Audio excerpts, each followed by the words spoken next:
Part 2. In the previous class, we have learned about the what is agriculture, what is the word it has been derived, and we also have learned about the types of agriculture like subsistence farming, intensive subsistence farming and commercial farming. We also have learned about the cropping patterns, like we have cropping seasons, Kharif, Rabi and Zaid, and we also have learned about the food grains and non-food grains which are grown in our country and what are the conditions which are required for the growth of these crops. And we also have learned about the plantation crops in the earlier lesson. Children, the learning outcomes of this lesson, after listening to this class, you will be able to understand the importance of agriculture and you will classify the people engaged in farming. You will able to synthesize the various policies which are taken by the government of India under 3 phases, and you will understand the Green Revolution and its effects, and you will define dry land and analyze the various methods to increase the productivity in dry lands. And you will also evaluate why government purchase and store food grains. Now children, let us know what is the importance of agriculture. So in our country, it is the main source of livelihood. It means that majority of the people, their main occupation is agriculture. And the food security of a nation, it depends on agriculture only. And this agriculture, it provides raw materials required for industries. Paddy, wheat and other food crops are majorly cultivated by the farmers in our country. And this agriculture, it provides employment opportunities to large section of people. So nearly more than half of the population in our country are working in agriculture sector and its related activities. Nearly 70% working women are engaged in agriculture. So now we'll see the different people who are engaged in farming. So there are 2 types of people who are engaged in farming. They are cultivators and agriculture laborers. Now children, who are called as cultivators? The farmers who have their own land, they are called as cultivators. And these people, they sometimes use the land of others also for cultivation. Agriculture laborers. Agricultural laborers means these are the landless laborers. These people, they do not have their own land and they work on the others' land for wages. So there are two kinds of people engaged in farming. Now let us see the percentage of cultivators and agricultural laborers in the year 1961 to 2011. So children, in the year 1961, the number of agricultural laborers are more. They are around 76%. And the percentage of cultivators is only 24%. And in the year 2011, the percentage of agricultural laborers has increased to 45%. And the cultivators are 55%. So it means that as the years are passing, the number of agricultural laborers have reduced and the percentage of cultivators have increased in our country. It means that more number of people are having their own lands and they are doing agriculture on their own lands.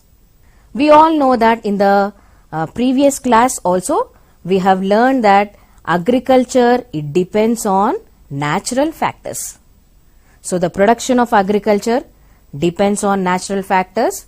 It depends on seasons, and it also depends on the natural resources like soil, water and sunshine. And not only that, it also depends on the temperature and rainfall conditions.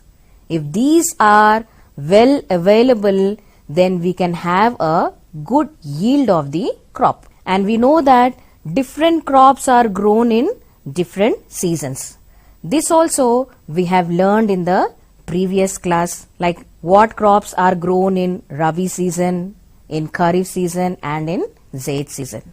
So the government of India, it has taken initiative and it brought changes in the policy. And what are the changes it has brought in the agriculture? We can observe in 3 phases. So the first phase, it is from 1950 to 1965, and the second phase, it is from 1966 to 1990, and the third phase, it is from 1991 till dated. So we'll see about the first phase in detail, children. So this first phase, it gives importance to increasing irrigation facilities, and to increase that facilities, government has implemented or built many dams for that. So heavy investment was made by the government on providing irrigational facilities and for construction of power projects also. So when irrigation facilities and electricity is given to the farmers, definitely there will be a increase in the crop production, and this will solve the problem of food shortage in our country. So for this purpose, many big dams were constructed, and those were used for providing irrigation facilities and also to generate the electricity. Now children, this is the table which gives the information about the different dams which are being constructed by government and where they are located. So we have Bakra Nangal Dam. This dam is located in Himachal Pradesh and it is constructed on the river Sutlej. Damodar Valley Dam, this is located in West Bengal and it is constructed on Damodar river. And next dam, children, it is Hirakun Dam. It is located in Odisha and it is constructed on Mahanandi river. And we also have Nagarjun Sagar Dam, and it is located in Guntur district, which is in the border of Telangana and Andhra Pradesh, and it is built on Krishna river. And one more dam, children, it is Gandhinagar Dam, and it is located in Madhya Pradesh and it is constructed on Chambal river. So these are the dams which are constructed by the government in order to provide irrigational facilities and electricity to the farmers. So when these facilities are provided, definitely the area under cultivation and irrigated areas have increased, and the crop production means the farmers, they were able to produce more amount of crop. And for this and to help the farmers, the government has established farmer cooperative societies also. And to help the farmers, they have appointed the agricultural extension officers so that technical support will be provided to the farmers. And many initiatives are being taken up by the government for helping the small farmers. So at mandal level or block level, many community development programs have been initiated by the government. But what happened is, even though so many programs have been introduced by the government to help the farmers, there was a food shortage in our country. It was still continuing. So what is the reason for this food shortage? So what happened is, during the year 1962 and 65, our country has faced 2 wars.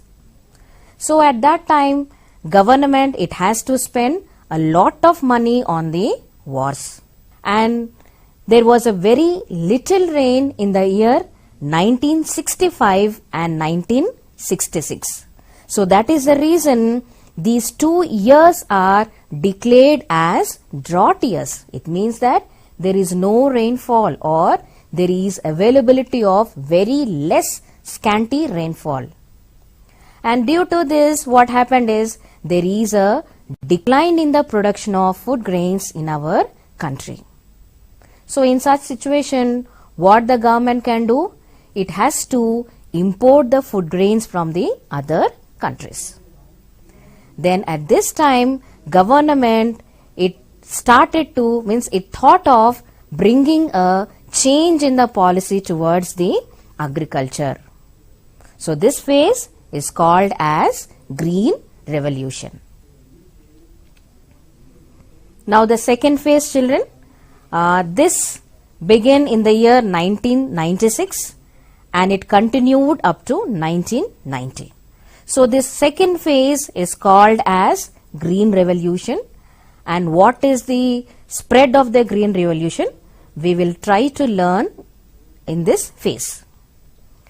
So in the Green Revolution, the high yielding variety seeds are introduced by the government.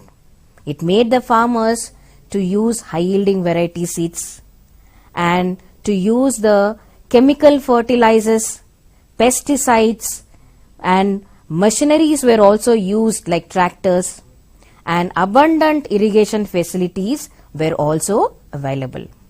So when all factors are available for the growth of a crop, definitely there will be an increase in the production. And along with these facilities, government also established cooperative banks so that the farmers, they will get credit. With that money, they can buy the seeds, the fertilizers, the pesticides and machinery which is required for doing agriculture. Dry land agriculture. 55% of the total cultivable land is irrigated, and among that 45% area, it has to depend on rainfall. Means 45% of the land, they do not have irrigation facilities. So that is the reason they have to depend on rainfall only. So the land which does not have any irrigational facilities and they depend on rainfall are called as dry lands. But you know, children, even in dry lands also crops can be grown. So the main crops which are grown in these lands are jawar, bajra, groundnut, ragi, cotton, soya bean, red gram and Bengal gram. So 84% of the pulses which are grown in our country, they are grown in dry lands only.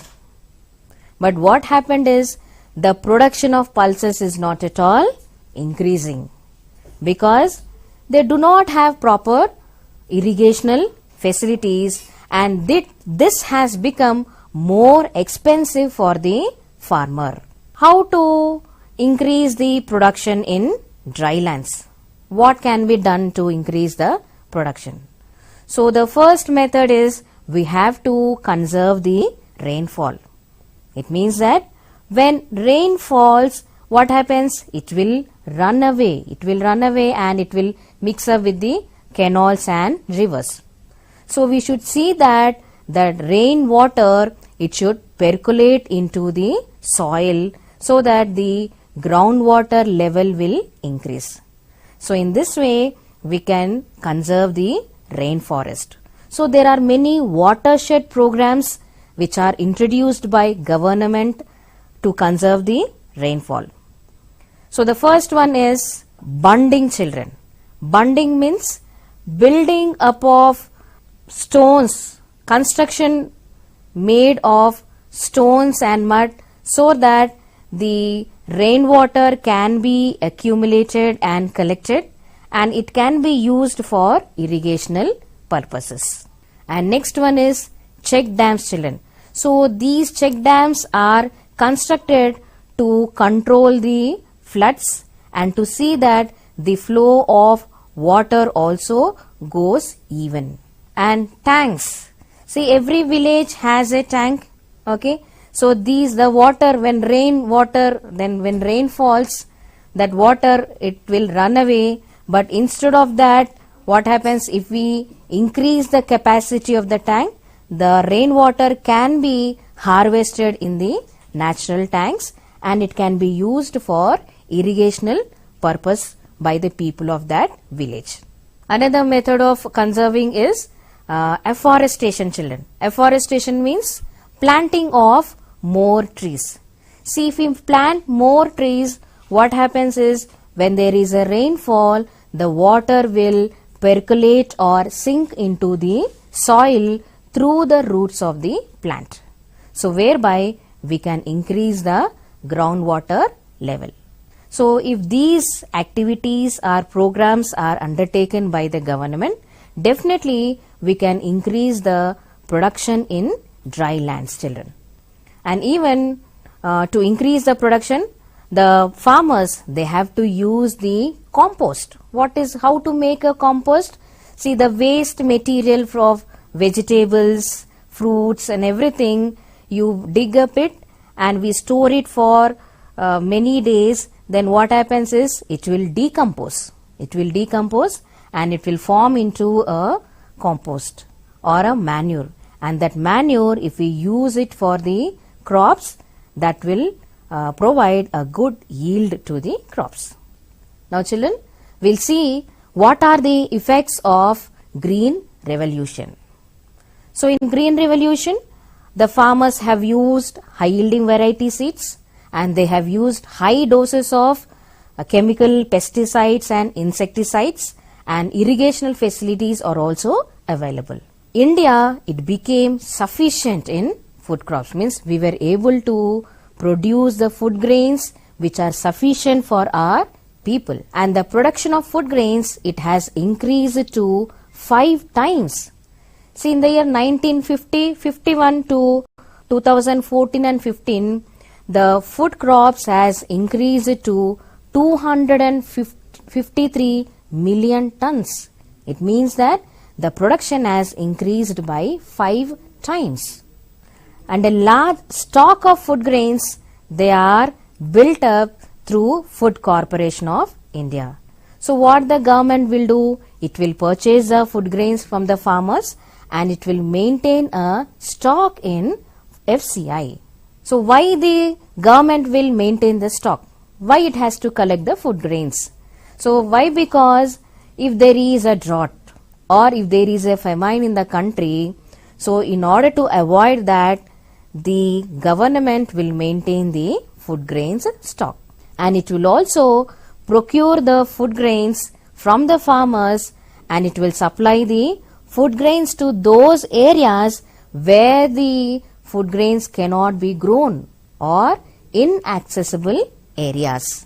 So in the year 1976, the total food grain stock with the government was 19 lakh tons, but it has increased to 220 lakh tons in the year 2010 and 11. And this green revolution has helped the farmers to produce higher quantities of food grains and non-food grains also on the same plot of land. Means the land is small, but they were able to produce more amount of crops, and there is no increase in land used for cultivation. So children, in the year 1960, an average of 287 kgs of paddy or wheat are grown on 1 acre land. But now you know how much of paddy and wheat is grown. So we are able to produce 800 kilograms of food grains on the same acre, 1 acre land. It means that the yield per hectare has increased, or we are able to produce more amount of food grains on the same land. So you can observe this in this bar graph, children. So this is the bar graph which tells about the production of food grains in million tons. We see the bar graph, the production of food grains is continuously increasing. So with the introduction of green revolution, there is an environmental effects, means the environment is facing many problems. So what are the problems which the environment is facing? The first problem is water problem. While cultivation of high yielding variety seeds, rice and wheat, these crops, they require plenty of water. And the main source of irrigation in green revolution is the farmers, they used to depend on tube wells. They used to draw large amount of groundwater. So with this continuous usage of groundwater, what happens, children? Definitely the groundwater level will fall rapidly. And the groundwater recharge is less than use of groundwater. And the groundwater recharge, it is a natural process. And it happens every year through rainfall or else flow from canal, streams and rivers. So it has to happen naturally. Water flows through various soil layers and collect as the groundwater. So the problem starts when, children, when the groundwater is used with the tube wells is more and the groundwater recharge is less, at that time the problems start. So what happens is there will be a great fall in the groundwater. It means that less amount of water is being available for future generations. So that is the reason why we have to protect the groundwater. There is a fall in the groundwater level and this we can observe in the districts of Punjab and Haryana. Why? Because these are the two districts which are being selected for implementation of green revolution. So out of 12 districts of Punjab, 10 districts had a fall in the groundwater, and out of 12 districts of Haryana, there is a decline in groundwater in 9 districts. It means that almost all the districts in these two states, they are facing a problem of less availability of groundwater. So in such situations, the experts, they feel that agriculture in Punjab could be a danger to the environment, and this would be, and it will damage over the past 3 decades. Another effect of green revolution, children, we have fertilizer problems also. Means in this green revolution, the farmers, they were continuously using high doses of chemical fertilizers and pesticides. So what are these fertilizers? So these fertilizers means they are the minerals like nitrogen, phosphorus and potassium. So if we use these fertilizers, the crop will grow properly. But these fertilizers, when it is applied to the crop, they will not be retained in the soil for a long time, and what it will do, children, it will leach the soil and it will pollute the groundwater also. Why? Because when the rain falls, these minerals, it will be mixed up with the rainwater and it will flow into the rivers and it will flow into the lakes, and these rivers and lakes will be polluted. And the water, when it percolates into the soil, it goes and accumulates and being collected in the as a groundwater. So even the groundwater also will be polluted. So you can observe this, how the minerals are mixed up with the soil and how they run away with the water. When these chemical fertilizers are used abundantly, it will kill the bacteria and the organisms which are there in the soil. See, these bacteria and organisms, it will add fertility to the soil. But when these chemical fertilizers are added, what happens is these organisms will die and the soil, it will lose its fertility. And without these organisms, soil definitely it has to depend on more chemical fertilizers. So this green revolution, it has resulted in loss of soil fertility, and definitely the farmers has to use high doses of fertilizers in order to increase the production. So in this way, it has increased the cost of production to the farmers. And environmental resources like soil fertility and groundwater, once it is destroyed, children, it cannot be restored. It cannot be brought back. Then the third phase, children. The third phase, it started in the year 1990 till present. So this is also called as a post-reform agriculture. So under this phase, the farmers, they were able to produce more food grains, or more amount of food grains is being produced by the farmers. So they sold their food crops in the market within the country, and government also purchased the food grains which are produced by the farmers, and it will store the food grains in the Food Corporation of India. And foreign trade means the farmers, they were able to make trade with the foreign countries also. The foreign trade in farm products, it is not allowed by our government. And the export of food grains is also banned. We cannot export food grains to other crops in our country. Government only has the right to import the farm products in case of any scarcity. If there is a situation that we are unable to get any crop in our country, then in such situation, government only has the right to import the farm products. And this government, it also supports the farmers by supplying the farm inputs like seeds, fertilizers and pesticides at a very cheaper rates also. And the government, it also buys the farm products at minimum support price. This is the price which is decided by the government in order to help the farmers. So to protect from them, government only purchases from the farmers, and it will provide a minimum support price. Foreign trade in farm products.